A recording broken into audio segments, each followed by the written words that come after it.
Sindhi thoughts basic English grammar जो course जारी है। क्लास नंबर 18 है। इन वीडियो लेक्चर के अंदर असी एडवर्ब की फॉर्मेशन पढ़ंदासीं। हिकिड़ी गाल मैं तव्हां वाज़े कंदो हलां त छो त असांजो ही बुनियादी कोर्स है।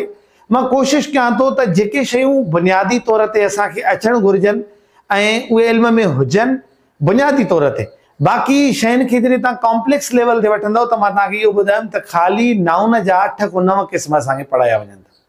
पर इन कोर्स में असो मकसद यो है तो कंहिं शइ की बुनियादी नॉलेज असां वटि ज़रूर हुजे। ईअं एडवर्ब की फॉर्मेशन हिकिड़ी वसी है, खोड़ सारो याद करण लाइ हूंदो आहे, पर बुनियादी तौर ते ही 4 रूल्स मां तव्हांजे आॾो रखिया आहिनि त उनखे असां ॾिसंदासीं त कॾहिं बि असांखे एडजेक्टिव अचे थी उन एडजेक्टिव मां एडवर्ब कीअं ठाहियूं। ठीक है, यानी असांखे एडवर्ब ठाहिणो हुजे हिकु एडजेक्टिव मां त असां उनखे कीअं ठाहे सघूं था। Rule number 1। अच्छा, मां हिते सिर्फ वह गाल लिखी है बाय एडिंग ly, पर हिते तव्हां समझी वेंदो त जॾहिं काई भी एडजेक्टिव हुजे उहा ly असां कीअं ठहंदी। Let suppose beautiful, beautifully ly सां ठही, clever, cleverly, foolish, foolishly, slow, slowly. हाणे ही उहे रूल नंबर 1 में थियो चंद जेके खाली ly सां असांजो एडजेक्टिव्स ठहंदियूं आहिनि।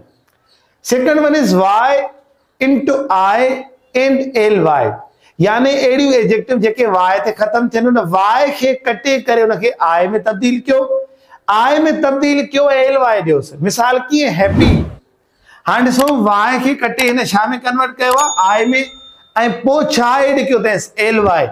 ऐं बी गाल ता नोट कयो ता त L Y L Y L Y त असा डेफिनेशन भी नंढी लिखी असे त most of L Y words indicates best indicates adverb, यानी इलाही जो एल वाई वाला वर्ड्स वो इंडिकेट करना है ही एडवर्ब असा के आसानी थी वेंदी है।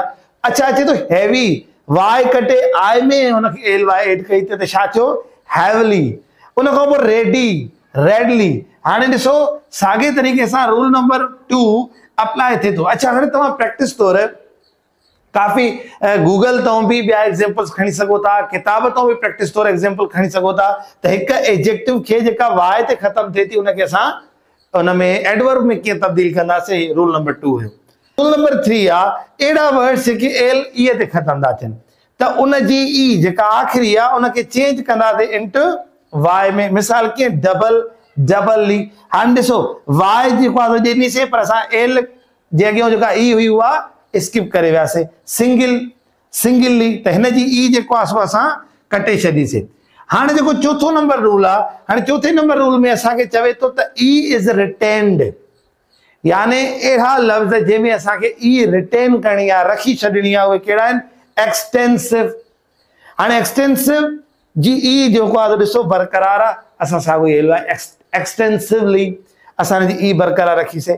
Intensive, intensively, nice, nicely, wise, wisely, wide, widely. So अड़े तरीके से ही कुछ एग्जांपल्स हुआ असां कयासीं। हाणे मां तव्हांजे सामूं हिकिड़ो तव्हांजे सामूं लफ़्ज़ आहे कंप्रीहेंसिव।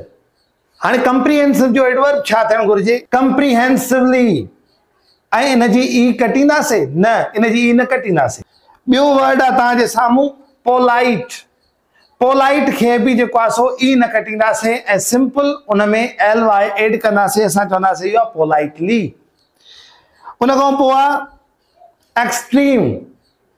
हाणे एक्सट्रीम के छा कंदासीं ई वापस उते ही रखंदासीं, असां खाली एल वाई एड कंदासीं त थींदो एक्सट्रीमली।